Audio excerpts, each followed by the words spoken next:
Okay. What's going on, Dragon Ballers? Welcome back to another video. And this video is going to start our player profile series for Shenron's Lair. This way you guys can get to know our players and our teammates just a little bit more. So today we're here with Trey Faircloth. So Trey, why don't you introduce yourself and give us a little bit about your trading card game and Dragon Ball background. Well, you guys know my name now, but I'm Trey Faircloth. I'm from North Carolina. I've been playing trading card games since I was very young. I started off playing a little bit of Pokemon and Yu-Gi-Oh when I was very young, and then I got out of it until I turned about 16. Got back into the competitive Yu-Gi-Oh scene, not knowing much about how card games work or what kind of mentality you need or how competitive it can be. I was just playing for fun. Eventually, I went to a regional, and it sparked my interest to a very high peak.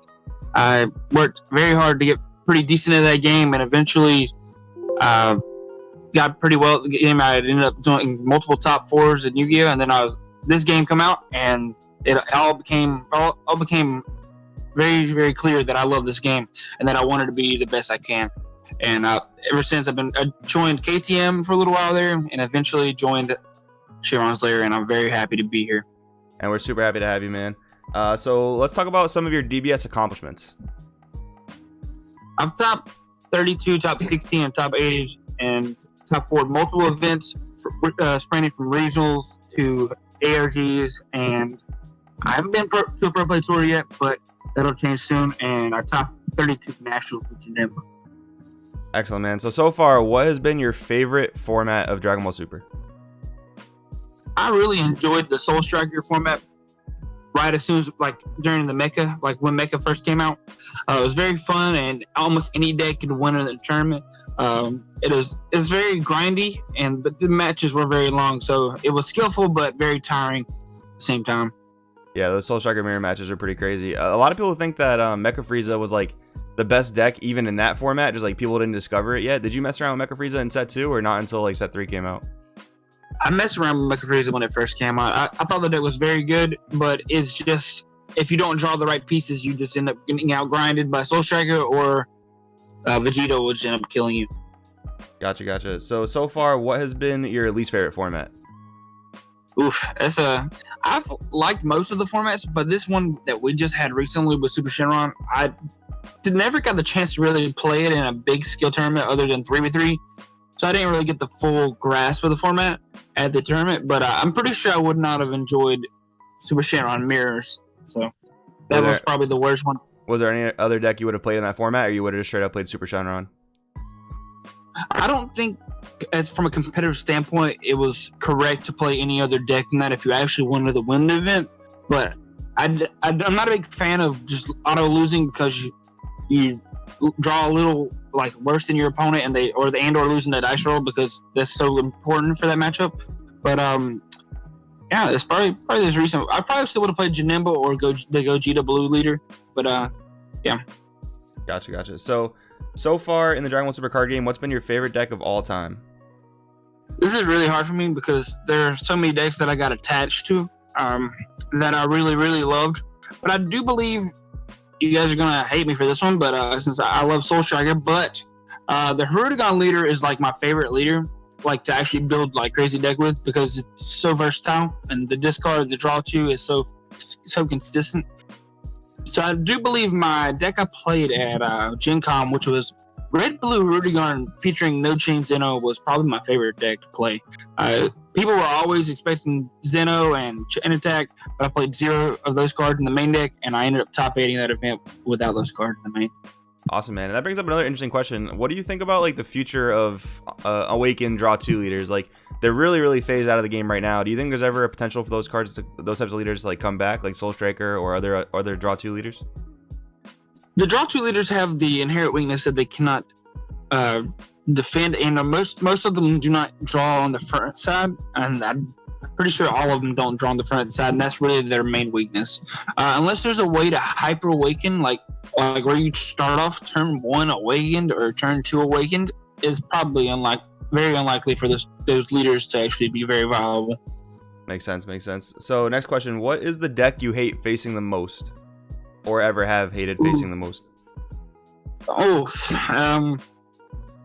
I probably would have to say the deck I really hated to play against was Vegeta back in set 2.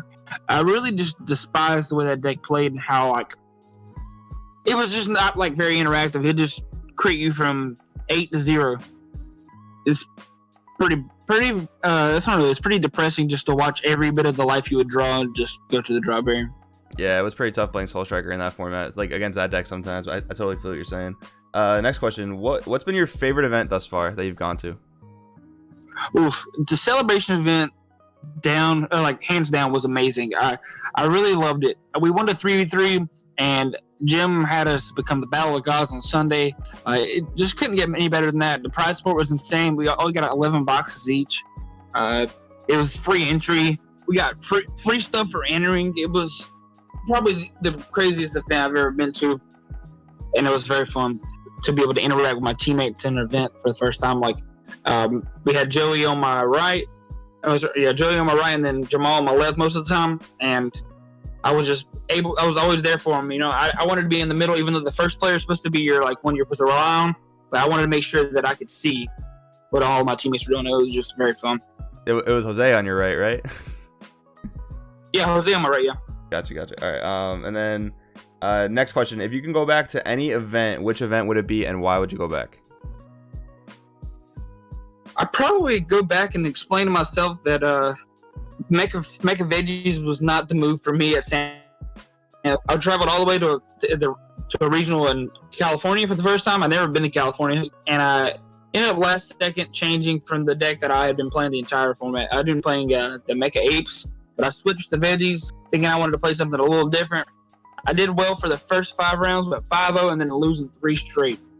It was just like I could not draw what I needed to get my play started for 3 rounds straight, and it was pretty infuriating. And I missed top 32 cut because they changed it from top 64 cut to top 32 last second as soon as we got there, even though we had more than 500 players. That is pretty rough. I almost made the same change, honestly, then I stuck with Mecha Apes. So if you can remember, what's the craziest game you've ever won or lost, and what was kind of the story behind it?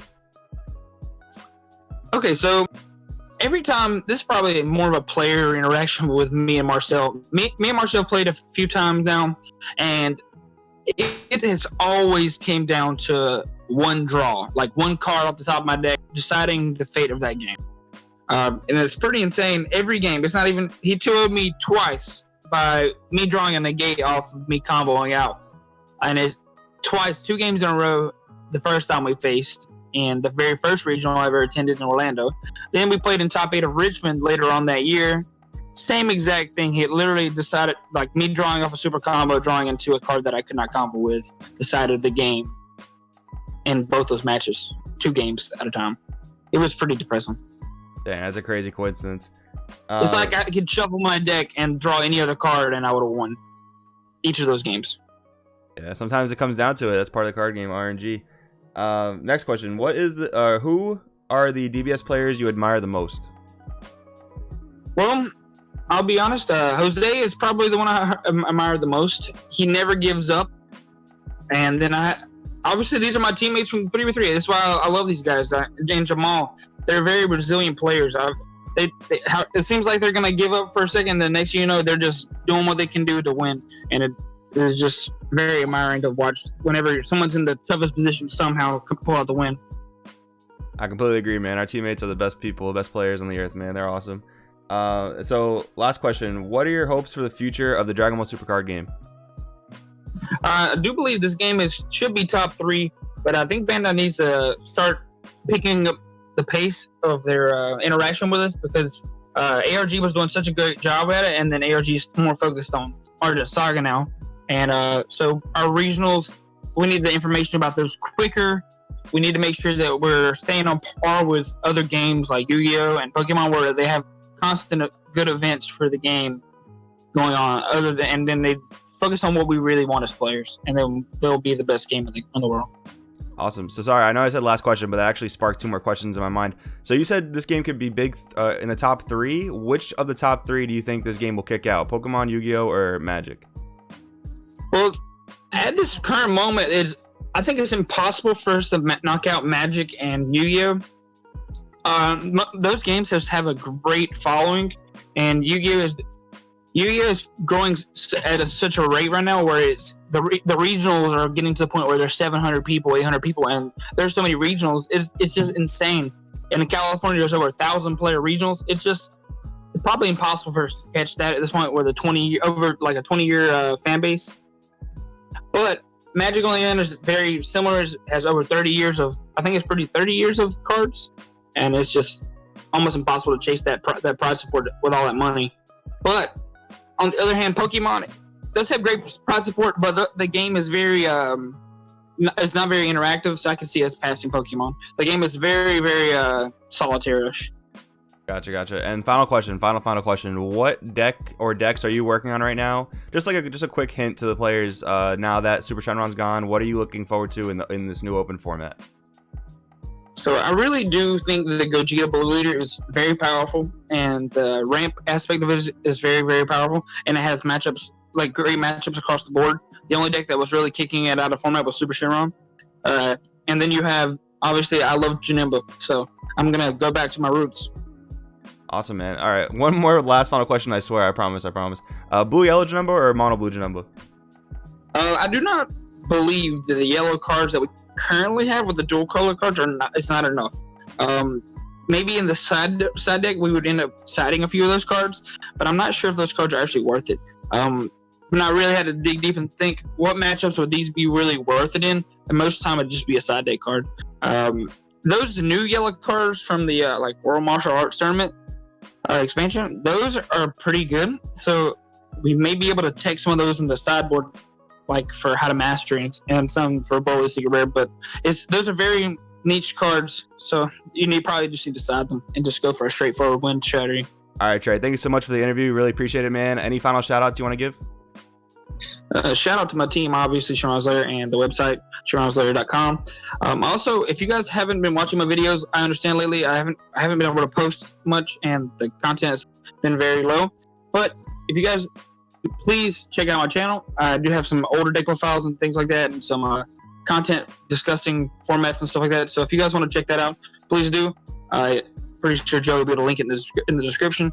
But appreciate all my subscribers and the people that have still been hanging on there while I've been struggling to work. I will definitely put a link in the description. And thank you so much, Trey. Thank you, Joe.